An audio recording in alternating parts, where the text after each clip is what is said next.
చాలా బాధాకరమైనటువంటి సన్నివేశము।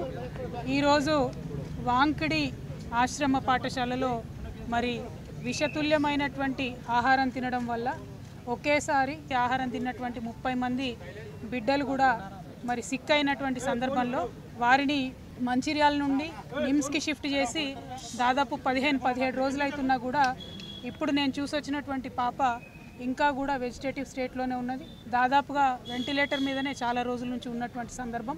మనము చాలా బాధతో కూడినటువంటి పరామర్శ ఇది। ప్రభుత్వాన్ని మేము డిమాండ్ చేస్తూ ఉన్నాం, విజ్ఞప్తి చేస్తూ ఉన్నాం। పసిబిడ్డల ప్రాణాలు పోతూ ఉంటే పట్టనట్టు ఉండడం సరికాదు। ఈ ప్రభుత్వం వచ్చి 11 నెలలైతే దాదాపుగా నెలకు 3 మంది యావరేజ్గా ఇప్పటికే 42 మంది బిడ్డలు ప్రభుత్వ పాఠశాలల్లో చదువుతున్నటువంటి వాళ్ళు కేవలం ప్రభుత్వం యొక్క నిర్లక్ష్యంతో ఫుడ్ పాయిజనింగ్ వల్ల చనిపోవడం జరిగింది। అంటే యావరేజ్గా 10 రోజులకు ఒక పసిబిడ్డ ప్రాణాన్ని ఈ ప్రభుత్వం పొట్టన పెట్టుకుంటా ఉన్నది। ఇది సరైనటువంటి వైఖరి కాదు। అన్ని సంక్షేమ శాఖలు కూడా గౌరవ ముఖ్యమంత్రి గారి దగ్గర ఉండడంతో మరి వారు సమయం వెచ్చించలేకపోతున్నట్టుగా కనపడతా ఉన్నది।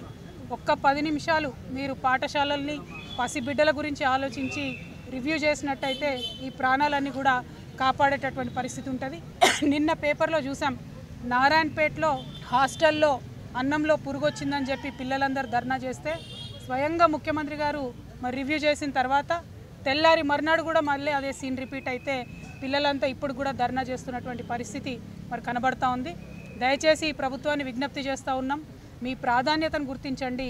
బిడ్డల ప్రాణాలు ప్రాధాన్యమైనటువంటి అంశంగా మీరు స్వీకరించి తక్షణమే చర్యలు చేపట్టవలసిందిగా నేను డిమాండ్ చేస్తూ ఉన్నాను।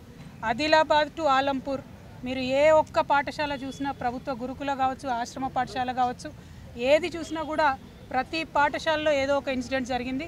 ఈ 42 మంది పిల్లలు 11 నెలల్లో చచ్చిపోయింది, అన్ని జిల్లాల నుండి ఉన్నారు। కాబట్టి ఓవరాల్గా ఈ పాఠశాల వ్యవస్థనంతా కూడా మరి ధ్వంసమైనటువంటి పరిస్థితి కనబడతా ఉంది। కాబట్టి దాని మీద ఫోకస్ చేయవలసిందిగా మేము ప్రభుత్వాన్ని డిమాండ్ చేస్తూ ఉన్నాం। ఈ అంశాన్ని సీరియస్గా తీసుకొని గౌరవ ముఖ్యమంత్రి గారు ఇంటర్ఫియర్ అయ్యి తక్షణమే ఈ పరిస్థితిని చక్కబెట్టాలని చెప్పి ప్రభుత్వాన్ని డిమాండ్ చేస్తూ ఉన్నాం। అట్లానే ఇప్పటి వరకు ప్రాణాలు కోల్పోయినటువంటి ఆ 42 మంది కుటుంబాలకు కూడా ఎక్స్గ్రేషియా కింద 10 లక్షల రూపాయలు ఇవ్వాలని కూడా మేము డిమాండ్ చేస్తూ ఉన్నాం।